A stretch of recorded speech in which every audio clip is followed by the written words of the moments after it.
عن معاذ بن جبل رضي الله تعالى عنه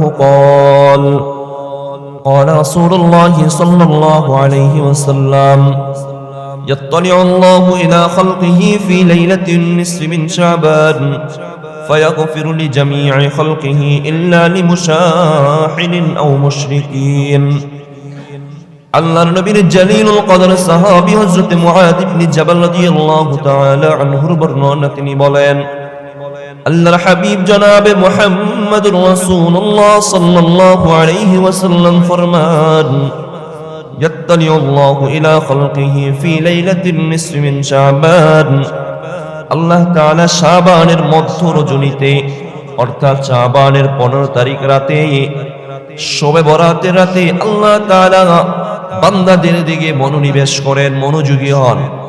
আল্লাহ তাআলা বান্দাদের দিকে মনোযোগী হন। ফায়াগফিরু লিজামিই খালকিহি আল্লাহ তাআলা সমস্ত মানুষের ক্ষমার ঘোষণা দিতে থাকেন। আল্লাহ বান্দাদের দিকে মনোযোগী হয়ে ওই রাতে সমস্ত মানুষের জন্য ক্ষমার ঘোষণা দেন। ইল্লা লিমুশরিকিন আও মুশাহিনিন দুই ধরনের মানুষ ছাড়া। এক নম্বর মুশরিক, ওই রাতে আল্লাহ মুশরিককেও ক্ষমা করেন না। দুই নম্বর মুশাহিন, পরস্পর দুই মুসলমান, দুই আপন ভাই, হিংসা আছে, বিদ্বেষ আছে, একজন একজনকে দেখতে পারে না কোনো কারণ ছাড়াই, এই দুই ব্যক্তিকেও আল্লাহ তাআলা ওই রাতে ক্ষমা করেন না। আজকে শাবানের 10 তারিখ।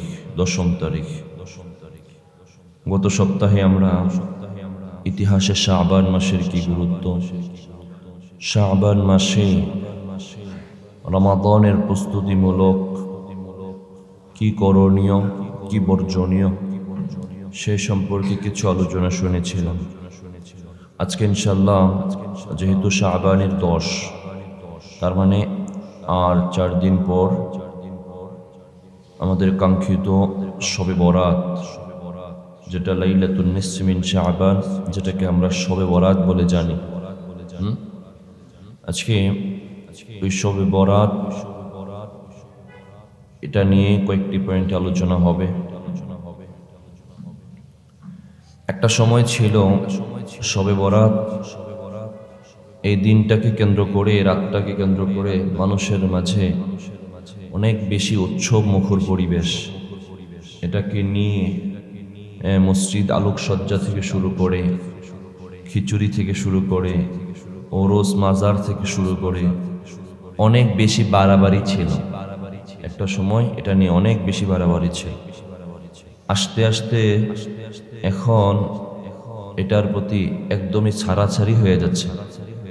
একদল বলতেছে শবে বরাত বলে কোনো কিছুই নেই, শবে বরাত বলে কোনো রাতই নেই, এমন কিছু প্রমাণ করতে চায়, বলতে চায়। আজকে আমরা জানবো শবে বরাত আছে কিনা, থাকলে এর গুরুত্ব কতটুকু, থাকলে এর ফজিলত কতটুকু, এর মধ্যে আমাদের আমল করণীয় কি, আর যেহেতু একটা সময় বাড়াবাড়ি ছিল, সে বাড়াবাড়ি থেকে আমাদের বর্জনীয়গুলো কি কি। প্রথম নাম্বার পয়েন্ট, প্রত্যেকটা জিনিসের একটা সিজন আছে। সিজন আছে না নাই? আম পাকে সিজন আছে। সাথে সাথে আমার দেহের যে খাবার খাই, আমি সবসময় ভাত খাই, রুটি খাই, কখনো দেহকে আমি মৌসুমি ফল খাওয়াই, শারীরিক উন্নতির জন্যে, বৃদ্ধির জন্যে দেহের স্বাভাবিক খাবারের সাথে সাথে কিছু সৃজনী ফলও আমরা ভক্ষণ করে থাকি। ঠিক তেমনি ভাবে প্রতিদিন নামাজ পড়তেছি, এটা স্বাভাবিক। প্রতিদিন দান সাদাকা আমলগুলো করতেছি, কিন্তু আমলের ক্ষেত্রেও কিছু সৃজনী আমল আছে, সৃজনী ফলের মতো, ওটা আমার দেহে পুষ্টি যোগাবে। ঠিক তেমনি ভাবে ওই সৃজনী একটা রাত হলো এই শবে বরাত, যেটাকে হাদিসের ভাষায় লাইলাতুন নিসফি মিন শাবান, যেটাকে আমরা শবে বরাত বলে জানি। এটা হাদিসের ভাষায় এটার নাম হলো লাইলাতুন নিসফি মিন শাবান। আজকে আমরা জানবো যে এই রাতটা কেন হাসলো। দেখেন, এই নবীর উম্মত ছাড়া পূর্ববর্তী সকল নবীর উম্মতদেরকে আল্লাহ তাআলা নবী এবং উম্মতদেরকে দীর্ঘ হায়াত দিয়েছিলেন, দেন নাই?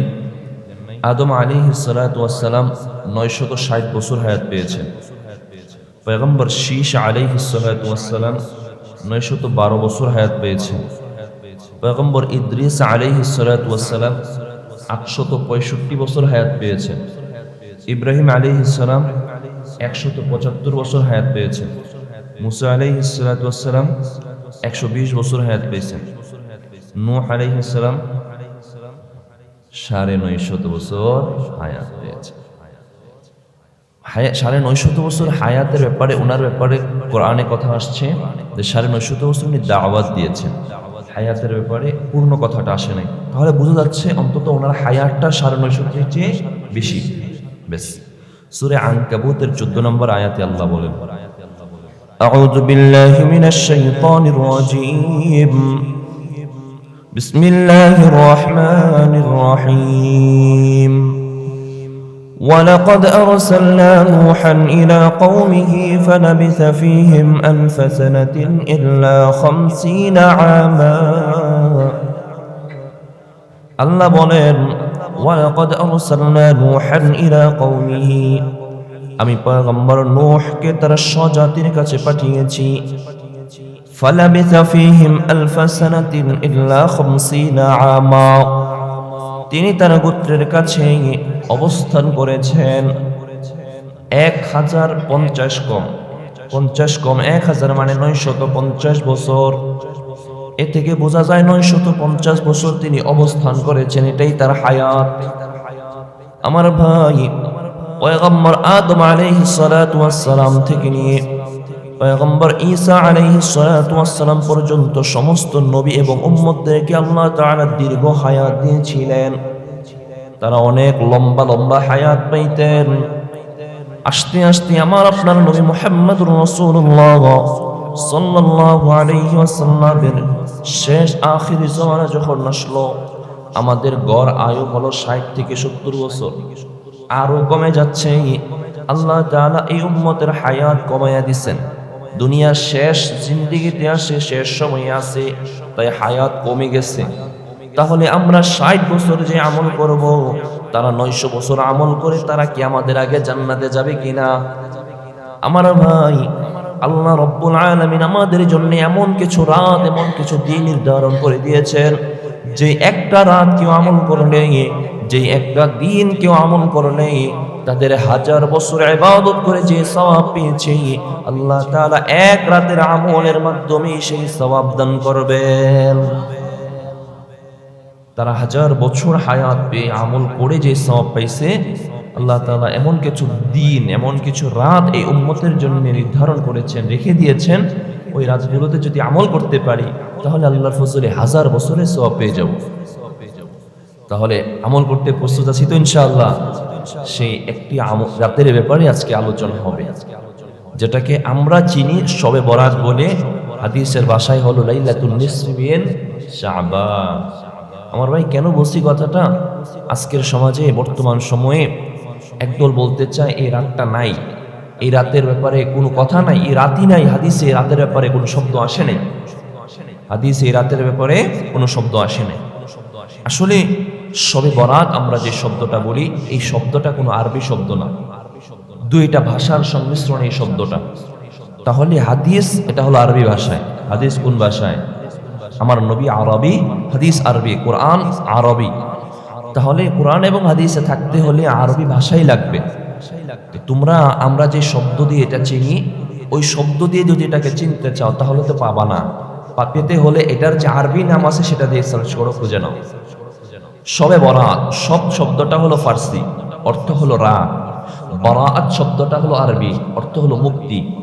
শবে বরাত মানে মুক্তির রাত, অর্থ হলো আল্লাহ তাআলা এই রাতে অসংখ্য জাহান্নামীদেরকে জাহান্নাম থেকে মুক্তি দিয়ে থাকেন, এই জন্য এর নাম হয়েছে শবে বরাত। এই রাতের আরো কিছু নাম আছে আমার ভাই। ওটা বলার আগে বলবো যে যারা বলতে চায় যে আমরা তো শবে বরাত বলে হাদিসে কোরআনে কোনো শব্দ পাই না, তাদেরকে বলবো, ভাই দেখেন, আমাদের ব্যবহৃত অনেক শব্দই আছে যেটা হাদিসে কোরআনে নাই, কিন্তু এর মূল আরবিটা হাদিসে কোরআনে আছে। যেমন প্রথম উদাহরণ, নামাজ। আমরা নামাজ পড়ি কি পড়ি না? সন্দেহ আছে? ফরজ বিধান। নামাজ এটা ফার্সি শব্দ, কোরআন এবং হাদিসে কোথাও নামাজ নাই, এর আরবি হলো সালাত। আপনি কোথাও নামাজ পাবেন না। 2 নাম্বার রোজা। রোজা এটাও ফার্সি শব্দ, এর আরবি হলো সিয়াম। একদল সালাত বলে সিয়াম বলে মানি, কিন্তু কথা হলো আরেকটা জিনিস আছে, দুরুদ। দুরুদ চিনেননি? দুরুদ, হ্যাঁ, সাল্লাল্লাহু আলাইহি ওয়াসাল্লাম, তারপরে দুরুদ ইব্রাহিম, আল্লাহুম্মা সাল্লি আলা মুহাম্মদ। এই যে দুরুদ আছে, এটা দুরুদ হাদিসে কোরআনে কোথাও আপনি দুরুদ শব্দ পাবেন না, এটাও ফার্সি ভাষা। এর আরবি হলো সাল্লি আলান নবী। হ্যাঁ, সাল্লি আলান নবী, এটা হলো রাসূলের উপর দুরুদ পাঠ করার আরবি। তাহলে আপনি তো দুরুদ, এটা ফার্সি ভাষা, হাদিসে কোথাও পাবেন না, তাহলে কি দুরুদ পড়া যাবে না? কি বলেন? এই শব্দটা যেহেতু হাদিসে নাই, তাহলে দুরুদ পড়া যাবে না? অবশ্যই যাবে। কি বলেন? এই শব্দটা হলো অন্য ভাষা, কিন্তু আমরা আরবিটা হলো মূল। ভাষার ব্যবহারটা অন্য ভাষায়, এটা আমাদের প্রচলিত ভাষার মধ্যেও আছে। যেমন চেয়ারের, এটাকে চেয়ার, বাংলা ভাষা কি চেয়ার? কেদারা। তারপরে ফুটবল, বাংলা ভাষা কি ফুটবল? তারপরে আরো অনেক বিষয় আছে যেটা আমরা মূল বাংলায় ব্যবহার করি না, হয়তো অন্য ভাষাটা প্রচলিত হতে হতে আজকে এটাই ব্যবহার করি। ঠিক আছে না? নামাজ এর বাংলা হলো সালাত, এর আরবিটা বাংলাটা হলো নামাজের মধ্যে কোমর দোলানো। নামাজের মধ্যে কোমর দোলানো, উঠা বসা করা। তাহলে বাংলা বলতে হলে আপনাকে বলতে হবে চলেন উঠা বসা করে আসি, কোমর দুলিয়ে আসি। হ্যাঁ, কিন্তু আমাদের সমাজে প্রচলিত হয়ে গেছে চেয়ারকে চেয়ার বললেই চিনি। কেদারা বললে বাড়িতে গিয়ে মাকে যদি বলেন কেদারাটা দেন, কি পাগল হয়ে গেছো নাকি তুমি? কি বলা শুরু করছো আজকে মসজিদ থেকে আইসা? হ্যাঁ, প্রচলিত এটা। ঠিক তেমনি ভাবে আরবি ভাষার ক্ষেত্রেও আমরা সালাত না বলে রোজা বলে, নামাজ বলে অভ্যস্ত। আমরা রোজা, সালাত, সিয়াম না বলে রোজা বলে অভ্যস্ত। তারপরে সাল্লি আলা নবী, দুরুদ এটা না বলে দুরুদ বলি। আমরা দুরুদ পড়ি, চলো দুরুদ শরীফ পড়ি, দুরুদ পড়ি। তারপর একইভাবে আমরা লাইলাতুন নিসফি মিন শাবান, এটা যে আছে এটাকে আমরা শবে বরাত বলে জানি। এটাকে আবার একদল বলতে চায় এটা বললে বেদাত হবে। হ্যাঁ, এটা বললে বেদাত হবে। তাহলে পৃথিবীর বর্তমান সময়েও আমাদের পূর্ববর্তীদের থেকে শুরু করে অদ্যাবধি প্রায় 95% মানুষ, তাহলে সবাই বেদাত করতেছে। বেদাত করবে, মানুষ থাকবে, নতুন যারা কিছু করবে সেটা বেদাত। কিন্তু এটা তো নতুন কিছু না, এটা একদম শুরু থেকে নিয়ে সবাই এটাই বলে অভ্যস্ত। ঠিক আছে না? এখানে যারা আছে আমরা সবাই এটাই বলি। হয়তো পুরো মসজিদ যখন ভরে যাবে 1-2 জন হয়তো অন্যটা বলে, তুমিই সঠিক আমরাই ভুল। না ভাই, আপনি বলেন, আপনি যদি কোরআন হাদিসের মধ্যে যেটা আছে সেটা বলতে পারেন সেটা উত্তম, আপনি বলেন, আমি বাধা দিই না। কিন্তু বিপরীতে যারা বলে তাদেরকে আপনি বেদাত বললেন না, আপনি ক্ষুদ্র জ্ঞানে এটাকে বেদাত বলিবেন। আমার ভাই, এই যে এই রাত শবে বরাত, যেটা হাদিসের ভাষায় লাইলাতুন নিসফি মিন শাবান, এর আরো কয়েকটা নাম আছে। 1 নম্বর নাম লাইলাতুন নিসফি মিন শাবান, অর্থ হলো শাবানের মধ্য রজনী 15 তারিখের রাত। 2 নম্বর রাত নাম হলো লাইলাতুর রাহমাহ, মানে হলো দয়ার রাত্রি। এই রাতে আল্লাহ বান্দার উপর দয়া করেন, অনেক মানুষের উপর দয়া করেন। 2 ধরনের মানুষ ছাড়া ইনশাআল্লাহ সামনের পয়েন্টে আলোচনা হবে, শুনবো। এখন শুধু নামগুলো শুনে যাই। 3 নম্বর এই রাতের নাম হলো লাইলাতুস সাক্কি। লাইলাতুস সাক্কি মানে ভাগ্য নির্ধারণীর রাত। এই রাতে আল্লাহ তাআলা উম্মতের সামনের বছর কে মারা যাবে, কি রিজিক প্রাপ্ত হবে, এই রাতে নির্ধারণ করে থাকেন। 4 নম্বর এই রাতের নাম হলো লাইলাতুল বারাআহ। লাইলাতুল বারাআহ অর্থ হলো মুক্তির রাত, মানে বারাআতুম মিনান নার। এই রাতে আল্লাহ তাআলা অসংখ্য জাহান্নামীদেরকে জাহান্নাম থেকে মুক্তি দিয়ে থাকেন। এজন্য এই রাতের নাম হলো লাইলাতুল বারাআহ। এ রাতের আরো কিছু নাম আছে, লাইলাতুল দুআ, লাইলাতুল ইজাবা, মানে দোয়ার রাত্রি, দোয়া কবুলের রাত্রি, আরো অনেকগুলো নাম আছে। আমার ভাই, এই রাতের আরো নামগুলো জানলাম এবং এই শবে বরাত এর অর্থ জানলাম। এখন জানবো শবে বরাত। বলেছিলাম শুরুতে, একদল এখন বলতে চায় এটা ছাড়াছাড়ি হতে হতে এ রাতটাই নাই। এখন কোরআন এবং হাদিসের আলোকে দলিলে জানবো, হাদিসের আলোকে, যে এ রাত আছে কি নাই। হাদিসের আলোকে কয়েকটা হাদিস জানবো যে হাদিসের মধ্যে স্পষ্ট আছে যে এ রাত আছে। আমার ভাই কয়েকটা হাদিস দিচ্ছি। এক নম্বর, সহিহ ইবনে হিব্বানের 5665 নম্বর হাদিসের বর্ণনা।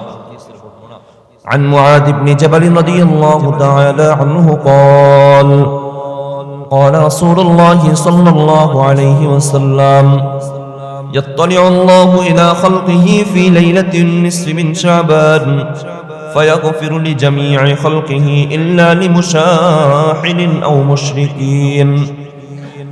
আল্লাহর নবীর জালিলুল কদর সাহাবী হযরত মুআদ ইবনে জাবাল রাদিয়াল্লাহু তাআলা আনহুর বর্ণনা, তিনি বলেন, আল্লাহর হাবিব জনাবে মুহাম্মদুর রাসূলুল্লাহ সাল্লাল্লাহু আলাইহি ওয়াসাল্লাম ফরমান, ইয়াত্তালিউল্লাহু ইলা খালকিহি ফি লাইলাতিন নিসফি মিন শাবান। আল্লাহ তাআলা শাবানের মধ্য রজনীতে, অর্থাৎ শাবানের 15 তারিখ রাতে, শবে বরাতের রাতে আল্লাহ তাআলা বান্দাদের দিকে মনোনিবেশ করেন, মনোযোগী হন। আল্লাহ তাআলা বান্দাদের দিকে মনোযোগী হন। ফায়াগফিরু লিজামিই খালকিহি, আল্লাহ তাআলা সমস্ত মানুষের ক্ষমার ঘোষণা দিতে থাকেন। আল্লাহ বান্দাদের দিকে মনোযোগী হয়ে ওই রাতে সমস্ত মানুষের জন্য ক্ষমার ঘোষণা দেন। ইল্লা লিমুশরিকিন আও মুশাহিনিন, দুই ধরনের মানুষ ছাড়া। এক নম্বর মুশরিক, ওই রাতে আল্লাহ মুশরিককেও ক্ষমা করেন না। দুই নম্বর মুশাহিন, পরস্পর দুই মুসলমান, দুই আপন ভাই, হিংসা আছে, বিদ্বেষ আছে, একজন একজনকে দেখতে পারে না কোনো কারণ ছাড়াই, এই দুই ব্যক্তিকেও আল্লাহ তাআলা ওই রাতে ক্ষমা করেন না। আল্লাহ তাআলা ওই রাতে সমস্ত মানুষের দিকে মনোযোগী হয়ে সবাইকে ক্ষমা ঘোষণা করেন। যারা আল্লাহর কাছে ক্ষমা প্রার্থনা করে আল্লাহ তাআলা তাদেরকে মাফ করে দিতে থাকেন। তবে দুই মানুষকে ক্ষমা করেন না, এক নম্বর মুশরিক, দুই নম্বর দুই মুসলমান। কোন ইসলামিক কোনো কারণ ছাড়া, দ্বীনি কোনো কারণ ছাড়াই তাদের মাঝে দ্বন্দ্ব, একজন একজনকে দেখতে পারে না, এমন বিদ্বেষপূর্ণ যারা দুই মানুষ, আল্লাহ তাআলা তাদেরকেও ক্ষমা করেন না। তাহলে বোঝা গেল এই শবে বরাত লাইলাতুন নিসফি মিন শাবান, শাবানের মধ্য রজনীতে আল্লাহ বান্দার দিকে মনোযোগী হয়ে মাফ করতে থাকেন। এক নম্বর হাদিস পাইলাম যে এই রাত আছে না নাই? আছে। দুই নম্বর, যারা বলে নাই, হ্যাঁ, তাদেরই একজন শায়েখ আল্লামা নাসিরউদ্দিন আলবানী রাহিমাহুল্লাহ লিখিত কিতাব সিলসিলাতু আহাদিস সহিহা, মানে উনি একটা কিতাব লিখেছেন যেটার মধ্যে শুধুমাত্র সহিহ হাদিসগুলোই জমা করেছেন। আমরা তো মনে করি যে বুখারী মুসলিমের মধ্যে শুধু সহিহ হাদিস আছে। না না না, বুখারী মুসলিমের মধ্যে সহিহ হাদিসের 10%ও নাই।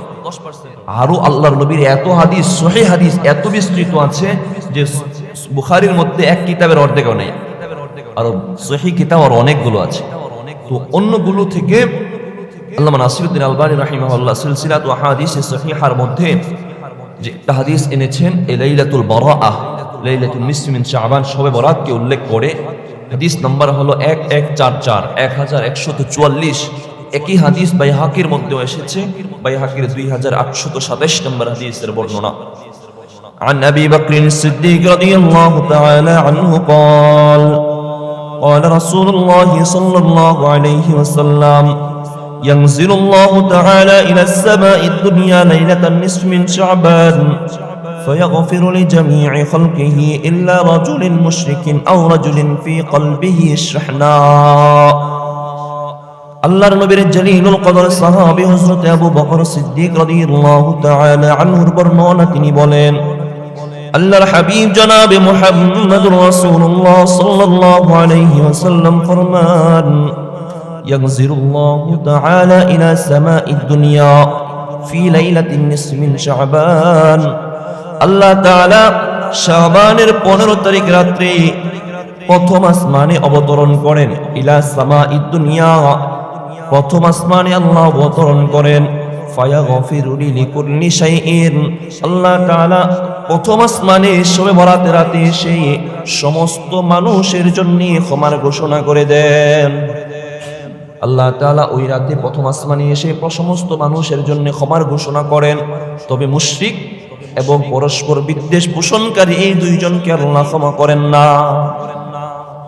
এই হাদিসটাও পাইলাম যে আল্লাহ তাআলা ওই রাতে প্রথম আসমানে আসেন, এসে সমস্ত মানুষের জন্য ক্ষমার ঘোষণা করেন। তবে ওই হাদিসের মতোই মুশরিক এবং বিদ্বেষ পোষণকারীকে আল্লাহ ক্ষমা করেন না। ভিন্ন সাহাবী থেকে পাইলাম, ভিন্ন কিতাব থেকে পাইলাম। এবার দলিল নেন 3 নাম্বার। একই হাদিস, একই রকম হাদিস সুনান ইবনে মাজার মধ্যে 1390 নম্বর হাদিস, ভিন্ন সাহাবী থেকে আবু মুসা আশআরী রাদিয়াল্লাহু তাআলা আনহু থেকে বর্ণিত হয়েছে। একটা হাদিস যখন একাধিক সাহাবায়ে কেরাম বর্ণনা করেন তাহলে এটার মান বেড়ে যায়, এটার মান বেড়ে যায়। তাহলে পাইলাম প্রথম হাদিস পাইলাম মুআদ ইবনে জাবাল থেকে, দ্বিতীয় হাদিস পাইলাম আবু বকর সিদ্দিক রাদিয়াল্লাহু আনহু থেকে, তৃতীয় হাদিস সুনান ইবনে মাজাহ আবু মুসা আশআরী রাদিয়াল্লাহু আনহু থেকে। এবার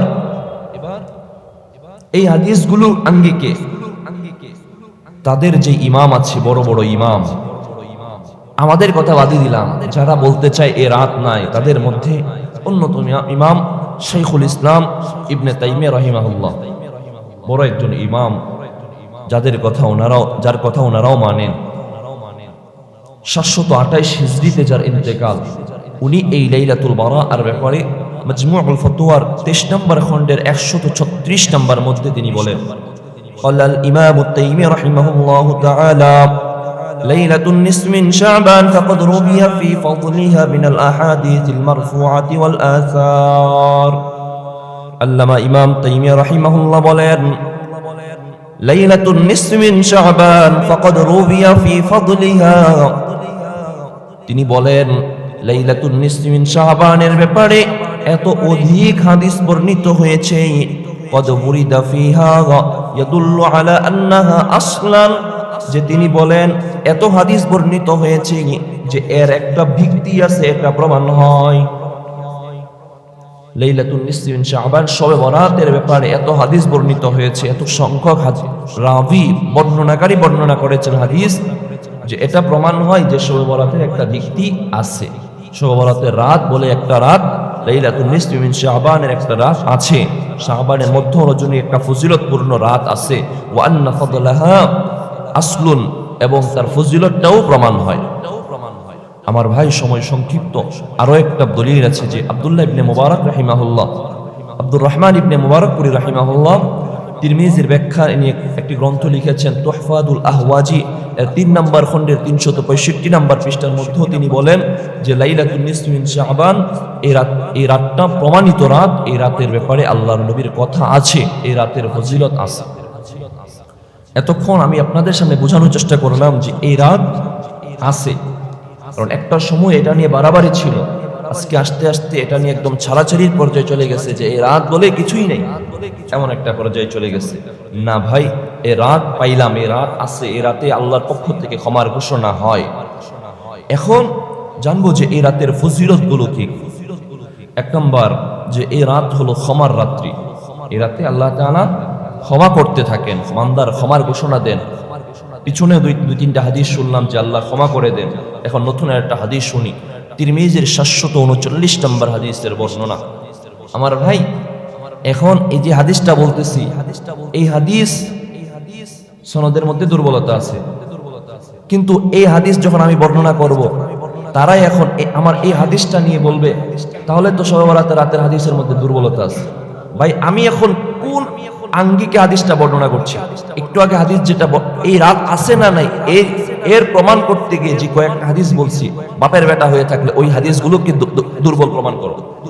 আমি প্রমাণ করছি রাত আছে, এখন প্রমাণ করতেছি যে এই রাতের ফজিলত কি। এখন উনাকে বলবেন ভাই ফজিলতের ক্ষেত্রে এই হাদিস দুর্বল হাদিস বর্ণনা করেছে, ঠিক আছে, এবার আপনি বলেন ফজিলতের ক্ষেত্রে দুর্বল হাদিস বলা জায়েজ আছে না নাই?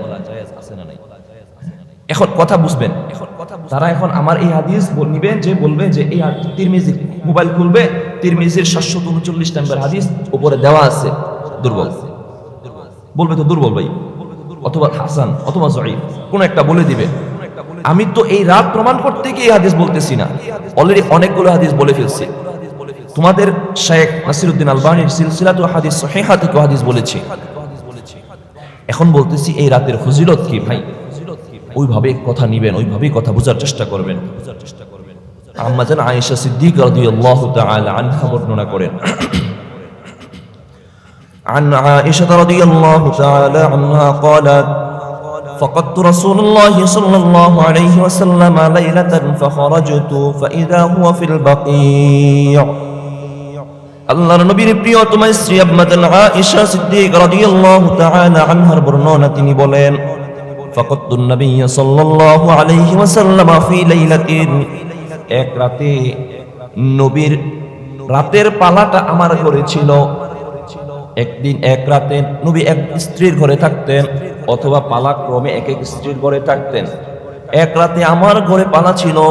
ফাকাদতু নবী সাল্লাল্লাহু আলাইহি ওয়াসাল্লাম ফি লাইলাতিন, রাতের বেলা যখন ঘুম ভাঙলো তখন দেখলাম নবী আমার পাশে নাই। ভাবলাম রাতে কি নবী আমার পালা ছেড়ে অন্য স্ত্রীর ঘরে চলে গেলেন কিনা, আমার পালা ছেড়ে অন্য স্ত্রীর ঘরে চলে গেলেন কিনা। ফাইদা হুয়া ফিল বাকিয়া, আমি নবীর পিছু রইলাম, নবীকে খুঁজতে রইলাম। খুঁজতে খুঁজতে দেখলাম নবীজি সাল্লাল্লাহু আলাইহি ওয়াসাল্লাম জান্নাতুল বাকির মধ্যে অবস্থান করছেন। জান্নাতুল বাকি চিনেননি? হ্যাঁ, মসজিদ নববীর পাশে যে একটা কবরস্থান, এটা জান্নাতুল বাকিয়া। এখানে অসংখ্য সাহাবায়ে কেরাম শুয়ে আছেন। নবীকে আমি যখন রাত্রি বেলা পেলাম না, খুঁজতে খুঁজতে নবীকে জান্নাতুল বাকির মধ্যে পেলাম। আমি বললাম নবীকে আমি যখন পাইলাম পিছনে গিয়ে দাঁড়াই রইলাম।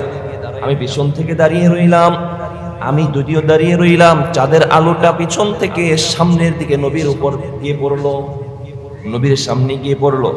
আমার ছায়া দেখেই নবী চিনে ফেললেন। নবী বললেন আকুনতি তাখাফিনা আইয়াহিফাল্লাহু আলাইকি ওয়া রাসূলিহি, ও আয়েশা তুমি কি ভয় পাচ্ছ যে আল্লাহ এবং তার রাসূল তোমার উপর জুলুম করবেন, যে তোমার পালাটা ছেড়ে নবী তোমার ঘর ছেড়ে অন্যের ঘরে গিয়ে রাত্রি যাপন করবেন? তুমি কি এই ভয় পাচ্ছ কিনা? আম্মা জান আয়েশা বললেন কুলতু ইয়া রাসূলুল্লাহ ইন্নী যালামতু আন্নাকা আতাইতা বাযা নিসাইক, ইয়া রাসূলুল্লাহ আমি মনে করেছিলাম আপনি হয়তো অন্য স্ত্রীর ঘরে চলে গিয়েছেন। ফাকালা ইন্নাল্লাহ আযজা ওয়া জাল্লা ইয়ানজিলু ইলা ফি লাইলাতিন নিসফি মিন শাবান। আল্লাহর নবী বলেন আয়েশা তুমি জানোনি আজকের রাতটা কোন রাত, তুমি জানোনি? আমি বললাম ইয়া রাসূলুল্লাহ আল্লাহু ওয়া রাসূলুহু আ'লাম, আল্লাহ এবং তার রাসূলই ভালো জানেন। আল্লাহর নবী বললেন আয়েশা ইন্নাল্লাহ আযজা ওয়া জাল্লা ফি হাদিহিল লাইলা, আল্লাহ তাআলা এই রাতে অর্থাৎ আজকের রাতটা হলো লাইলাতুন নিসফি মিন শাবান, শাবানের মধ্য রজনী, আল্লাহ তাআলা এই রাতে সমস্ত বান্দার দিকে মনোনিবেশ করেন, প্রথম আসমানে অবতরণ করেন। ফায়াগফিরু লিজামিই খালকিহি ইল্লা লিমুশরিকিন আও মুশাহিন, আল্লাহ সমস্ত মানুষদেরকে ক্ষমার ঘোষণা করেন, তবে মুশরিক এবং পরস্পর বিদ্বেষী এই দুই মানুষকে ক্ষমা করেন না। ওই আগের মতোই হাদিস, নবী জান্নাতুল বাকিতে আসছেন কবর জিয়ারত করার জন্য। যেহেতু আল্লাহ তাআলা এই রাতে অসংখ্য মানুষকে ক্ষমা করেন, তাহলে আমার অনেক সাহাবায়ে কেরাম আপনজন এখানে কবরে শুয়ে আছেন, আমি তাদের জন্য দোয়া করি। এই রাতের ফজিলত, এই রাতের আমলগুলো বলার ক্ষেত্রে তখন এটা আবার উল্লেখ করে দিব ইনশাআল্লাহ। এই রাতের আমলগুলোর মধ্যে একটা কবর জিয়ারত করা। তবে হ্যাঁ, নবী যেহেতু একা গিয়েছেন, একাকী, দল বেঁধে যান নাই, জামাত ওয়ারি যান নাই, তাহলে আমরাও জামাত ওয়ারি যাওয়ার চেষ্টা করব না। পারলে দুইজন হয়ে গেছি গেলাম, একা একাই যাওয়ার নিয়ত রাখবো, তো তিনজন হয়ে গেলাম, চলে গেলাম, সমস্যা নেই। গিয়ে দেখলাম ইমাম সাহেব আছেন, আরো দুইজন আছেন, তো ঠিক আছে সবার সাথে দোয়ায় শরীক হয়ে গেলাম। আমার নিয়ত আমি একা যাব, নবী যেহেতু একা গিয়েছেন। ঠিক আছে না ইনশাআল্লাহ? ফজিলত নাম্বার 2, এই রাতটা হলো অধিক মর্যাদাপূর্ণ রাত। এই রাত অধিক মর্যাদাপূর্ণ রাত। লাতাইফুল মাআরিফের 145 নম্বর পৃষ্ঠার মধ্যে 1305 নম্বর হাদিস, عن عطاء بن يسار رحمه الله تعالى قال ما من ليلة بعد ليلة القدر أفضل من ليلة النصف من شعبان। عطاء بن يسار رحمه الله বলেন আমার কাছে মনে হয় শবে কদরের পরে সবচেয়ে উত্তম রাত হলো আল্লাহর কাছে শবে বরাত। শবে কদরের পরে সবচেয়ে দামি রাতটা হলো শবে বরাত, যেটা লাইলাতুন নিসফি মিন শাবান।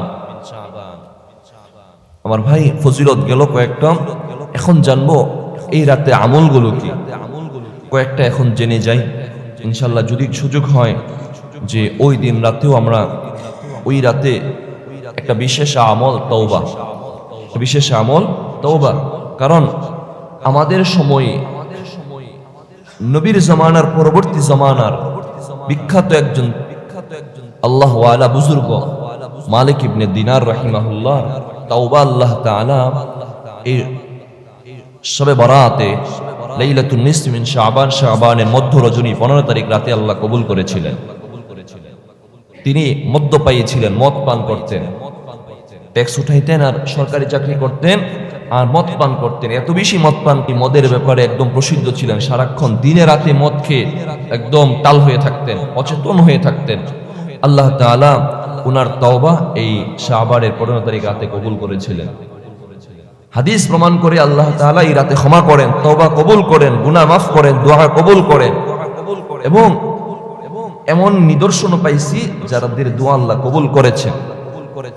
আর দোয়ার ব্যাপারে কথা হলো, আমরা যদি নাও বুঝি যে দোয়া কবুল হয়েছে কি হয় নাই, তারপরও আল্লাহ কবুল করে থাকেন। হ্যাঁ, আমরা বুঝি নাই যে এটা কবুল হয়েছে কি হয় নাই। আপনি দোয়া করেছেন, আল্লাহ আমাকে 1 লাখ টাকা দেন, ধরেন এটা করছেন, আল্লাহ তাআলা হয়তো আপনাকে 1 লাখ টাকাই দিবেন সরাসরি, না হয় আপনার 1 লাখ টাকা লস হয়ে যেত অন্য জায়গায়, ওই লস থেকে আল্লাহ আপনাকে বাঁচাইবেন। তাহলে 1 লাখ টাকা লস থেকে বাঁচানো মানে 1 লাখ টাকা দেওয়া না, একই তো কথা।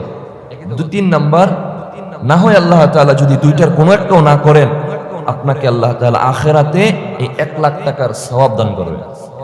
মানে 1 লাখ টাকার সওয়াব এই জন্য বলছি, আপনি তো 1 লাখ টাকা চাইছেন, আপনি যদি আল্লাহর কাছে জান্নাত চাইতেন তো ঠিকই আল্লাহ তাআলা আপনাকে ওইটাই দিতেন। দোয়ার ব্যাপারে আর চেয়ে বড় কথা হলো, আমার উস্তাদ আমাকে বলেছিলেন, দেখো ভাই, এখানে যারা আছেন 100% আপনি জীবনে যত দোয়া করছেন কোনো না কোনো দোয়া কবুল হয়েছে, সবাই। শোন, আপনি কত দোয়া করছেন, আল্লাহ সন্তানরা বিদেশে যায়, আল্লাহ আমি যেন আজকে ঢাকা যাইতেছি, কাজটা যেন হয়ে যায়, আল্লাহ ব্যবসার জন্য মকামে যাইতেছি, এই রোজার সময় তো মাল দাম বৃদ্ধি আছে, যেন স্বল্প মূল্যে ক্রয় করতে পারি, আল্লাহ রোজার মধ্যে যেন আমার ব্যবসাটা ভালো হয়। আমাদের দোয়া তো এগুলাই। হ্যাঁ, দুনিয়ার যত দোয়া আছে, আল্লাহ মেয়েটার বিয়ে যেন ভালো জায়গায় হয়, এই সমস্ত দোয়াগুলো করতেছেন। এখানে যারা আছেন সবার একটা না একটা দোয়া কবুল হয়েছে, ঠিক না? একটা না একটা দোয়া কবুল হয়েছেই হয়েছে। এখন আমি একটা আফসোসের কথা বলে দিই, আমার ভাই, আপনার যে দোয়াটা করছেন আল্লাহ সন্তানরা যেন বিদেশ ইউরোপে যেতে পারে, ঠিকই আপনার ছেলে ইউরোপে গেছে। এখন কথা হলো, আপনি তো ওই দোয়াটার সাথে যদি দোয়া করতেন, আল্লাহ আমার জান্নাত দিয়েন, তাহলে আপনি জান্নাতের মালিক হয়ে যেতেন। তার মানে আপনি জান্নাতটা মিসিং করছেন। আপনার আল্লাহ তাআলা প্রত্যেক মানুষের কিছু দোয়া কবুল করবেন, এটা কমিটমেন্ট, আল্লাহর কমিটমেন্ট বান্দার সাথে। সব দোয়া কবুল করবেন এমন না, কিছু দোয়া কবুল করবেন। তাহলে আপনি যে দোয়াতে আপনি দুনিয়া পাইছেন, ওই দোয়াতে আপনি জান্নাত ছেড়ে দিচ্ছেন, তাহলে আপনার দোয়া কবুল হয়ে গেছে। যেমন বাহলাব ইবনে বাহুরার ব্যাপারে কথা আছে। বাহলাব ইবনে বাহুরা যখন তার ইসমে আজম ভুলে গেছে, অনেক বড় ঘটনা, সর্বশেষে আল্লাহর পক্ষ থেকে ঘোষণা এসেছিল যে তুমি 3টা দোয়া কবুল করতে পারবা, তোমার আর 3টা দোয়া কবুল হবে, চাও কি চাইবা। বাসায় আসছে 3 দোয়া, স্ত্রী বলতেছে ঠিক আছে, আমার জন্য 1 দোয়া, তোমার জন্য 2 দোয়া, আর সন্তানাদের জন্য 1 দোয়া। স্ত্রী বলতেছে প্রথম আমার দোয়াটা কবুল করো। কি দোয়া? যে আমার জন্য দোয়া করো আমি যেন দুনিয়ার সবচেয়ে সুন্দরী হয়ে যাই। ঠিক আছে, দোয়া করে দিছে, স্ত্রী সবচেয়ে সুন্দরী হয়ে গেছে। স্ত্রী সুন্দরী হয়ে এত সুন্দরী বউ এবারের কাছে থাকবে, চলে গেছে। বেটার দোয়া কবুল হবে 3টা, একটা কবুল হয়ে গেছে অলরেডি, আর 2টা বাকি আছে। এখন চিন্তা করলো, আমি তোমার জন্য দোয়া করলাম, আমার দোয়া পাইয়া তুমি সুন্দরী হয়ে তুমি আমাকে ছেড়ে দিচ্ছ, যাও তোমার জন্য দ্বিতীয় দোয়া করে দিলাম, আল্লাহ এর যেন কুকুর বানায় দাও। দ্বিতীয় দোয়া কবুল হয়ে গেছে, সে কুকুর হয়ে গেছে। আর দোয়া আছে কয়টা? একটা। এখন কি করবে? সন্তানরা কান্না করতেছে, আমার মার কি হইলো, আমার মার কি হইলো। হ্যাঁ, এলাকার মানুষ বলতেছে যে বেটা কেমন খারাপ, স্ত্রীরে কুকুর বানায় ফেলছে। যে যাই বলুক, সন্তানদের কান্না সবার আগে, আমার মা কুকুর হয়ে গেল। এবার বেটা তৃতীয় দোয়াও করতেছে, আল্লাহ আমার স্ত্রীকে আগের অবস্থায় ফিরিয়ে দাও। স্ত্রী আগের অবস্থায় ফিরিয়ে দিছে। দোয়া 3টা ছিল, 3টাই শেষ। কোনো ফায়দা হয়েছে? কোনো ফায়দা হয় নাই। আমার আপনার জীবনে দোয়া আল্লাহ কবুল করতেছেন, আমিও চাচ্ছি কিন্তু দোয়াগুলো ঘুরছে দুনিয়ার মধ্যে, কোনো ফায়দা হচ্ছে না। এই জন্য আমার উস্তাদ বলতেন, যখনই দুনিয়া চাইবা সাথে সাথে জান্নাতটাও চাও, আল্লাহকেও চাও। তাহলে বুঝবা কেমনে? দুনিয়া যদি পাওয়া যাও তাহলে ভিতরে একটা আশা থাকবে, হয়তো আমি আল্লাহকেও পেয়ে যাবো, হয়তো আমি জান্নাতটাও পেয়ে যাবো। আমার ভাই, সময় প্রায় শেষের দিকে। এই রাতের কি আমল, এগুলো ইনশাআল্লাহ ওই রাতেই 15 তারিখ রাতে আল্লাহ যদি সুযোগ রাখেন তাহলে ওই দিন বলার চেষ্টা করব। তো বিশেষভাবে যেটা বলা উদ্দেশ্য, যেটা বলার সেটা হলো এই রাতে আমরা যেটা করব না, যেটা থেকে বিরত থাকতে হবে আমাদের। এই রাতে আমাদের প্রথমেই বলেছি কিছু বাড়াবাড়ি আছে। মসজিদকে আলোকসজ্জা করা, মসজিদ বাতি দিয়ে সাজানো, হালুয়া রুটি তৈরি করা, রুটি বানানো, এমন রুটি ইলিশ মাছের মতো রুটি, তারপরে আরো কত রকমের রুটি। পুরান ঢাকাতে এগুলো হয়। হ্যাঁ, পুরান ঢাকায় তো আমি পড়াশোনা করেছি, দেখি অভ্যস্ত ভাই। মানে ঈদের সময় তাদের এত কিছু লাগে না যত কিছু এই 15 তারিখ শবে বরাতের রাতে তাদের জন্য লাগে। রুটি বানায় এক একটা ডুলের মতো, মূর্তির মতো, ইলিশ মাছের মতো, পেঁচার মতো, অনেক রকমের। হ্যাঁ, আবার এগুলোর মধ্যে রুটির মধ্যে সে কত ধরন আপনি চাইলে দেখতে পারেন না, দেখতেও যাবেন না, আমি বলছি না যাওয়ার জন্য, বললাম আর কি। আমার ভাই, প্রথমত কথা হলো আতশবাজি, ফটকাবাজি, তারাবাতি জ্বালানো, বাতি জ্বালানো, আলোকসজ্জা করা, এগুলো করবেন না। এই রাতকে কেন্দ্র করে কোনো মসজিদে এগুলো করবেন না। মসজিদ, বাসা, ইবাদতখানা, কোনো জায়গায় আলোকসজ্জা করা যাবে না, করবেন না। আপনি নর্মালি মসজিদে লাইট জ্বালান, ওই লাইট জ্বালাইবেন, অতিরিক্ত যে আলোকসজ্জাটা আছে সেটা করা যাবে না। 2 নাম্বার, হালুয়া রুটি, খিচুড়ি ওই রাতকে কেন্দ্র করে একদম জমজমাট, ওই পাতিলের খিচুড়ি খেলে আপনি জান্নাত নিশ্চিত। হ্যাঁ, আসলেই দেখা যাবে আপনি যদি ভণ্ড মাজারে যান, ওখানের খিচুড়ি যদি আপনি খান তাহলে ওর কথাই আপনি কইবেন। কেননা রিসার্চ বলে, মানুষের তথ্য জ্ঞান এটা বলে যে যারা ভ্রান্ত তারা মানুষকে হাতে বসে রাখার জন্য এমন কিছু কুফরি কালাম অথবা এমন কিছু ওখানে মিশায় যেটা আপনার ব্রেন মেজাজকে এটার মধ্যে ঢুকে দেয়, কুফরি কালাম করে দেয়। আমার ভাই, পারতে অন্য জিনিস এগুলো খাবেন না। বাসের মধ্যে লেখা থাকে না যে বাসে উঠে কিছু খাইবেন না, তো বাসে ওটা খাওয়া যাবে না, তাহলে বাবারটা খাওয়া যাবে। বাবার দরবারের পাতিলের যদি সিন্নি শেষেরটা পুষে খাওয়া যায়, অনেক বরকত নাকি না ভাই? হক্কানি আলেম, ওনাকে সম্মান করবেন, শ্রদ্ধা করবেন, ওনার কথা মানবেন। আমি বলছি ওইটার কথা যেখানে সেজদা দেয় পীরের পায়ে। গতকালকে আমার প্রোগ্রাম ছিল মক্তব উত্তরে, তুর্কি, দক্ষিণ তুর্কি, অনেক দূরে ভিতরে যেতে যেতে যেতে দেশের ওখানে যাওয়ার পরে শুনি পীরের পায়ে সেজদা দেয়। বছরে পীর একদিন গোসল করে, ওই গোসল করা পানি খায়, ওই গোসল করা পানি দিয়ে ওরা গোসল করে। বছরে গোসল করলে ওর কি বের হয় শরীর থেকে, আর তুমি এটা নিয়ে যাও। আমারে বলছিলেন যে হুজুর এগুলোর উপরে বয়ান করে। আমি বললাম ভাই, আপনি একটা বিষয় বললাম আমাকে আগে থেকে তো বলবেন, নতুন বলেছেন তো। কথা হলো বন্ড যেগুলো আছে ভাই, বন্ড আছে। টাঙ্গাইলে এক জায়গায় মাহফিলে গিয়েছিলাম, ওখানেও দেখলাম এই পীর, উনি ল্যাংটা। আপনাদের মতলবে মনে আছে একজন ল্যাংটা, আমি জানি না, শুনেছি। হ্যাঁ, উনি ল্যাংটা। তো পীরের শরীরে তো কিছু নাই, তো তোমারে দিব কি? পীরেই তো কিছু পড়তেছে না, তোমার অবস্থা কি হবে বুঝানো, দুনিয়ার অবস্থা কি? আমার ভাই, দেখা যায় এই রাতকে কেন্দ্র করে তাদের মধ্যে বাড়াবাড়ি গুলো, তারাই যত আয়োজন করে, একটা লাল শাড়ি দিয়ে, লাল আয়োজন দিয়ে কত কিছু করে। আমার ভাই, শুধুমাত্র বুঝানোর জন্য যে এগুলো থেকে আমরা বিরত থাকবো। ভণ্ড থেকে তো বাঁচবই, সাথে সাথে আমলি যে খতরাগুলো, এই রাত আল্লাহর কাছে প্রমাণিত রাত, একটা ফজিলতপূর্ণ রাত। কিছু করে আমি রাতকে কেন নষ্ট করব? কেন আমি নষ্ট করতেছি? এমন কিছু করে কেন নষ্ট করব? এই রাতে আল্লাহ আমাকে ক্ষমা করবেন, আল্লাহ আমার জন্য ক্ষমা রাখছেন, কারণ আমি তো মুশরিক না, আমি তো বিদ্বেষী না, আল্লাহ আমার জন্য ক্ষমা রাখছেন। তাহলে আমি এমন কিছু বেদাতি কর্ম করে কেন আমার আমলটা, কর্মটাকে নষ্ট করতেছি কেন? আমার ভাই, আমরা যেন বুঝতে পারি, আল্লাহ যেন আমাদেরকে সহি বুঝ দান করেন, এবং এই রাতে যে করণীয়গুলো আছে, যে করণীয় আমাদের জন্য, আমরা যেন সেই করণীয়গুলো যথাযথভাবে আদায় করতে পারি। আল্লাহ তৌফিক দান করেন, বলেন আমিন। ওয়া আখির দাওয়ানা আলহামদুলিল্লাহি রাব্বিল আলামিন।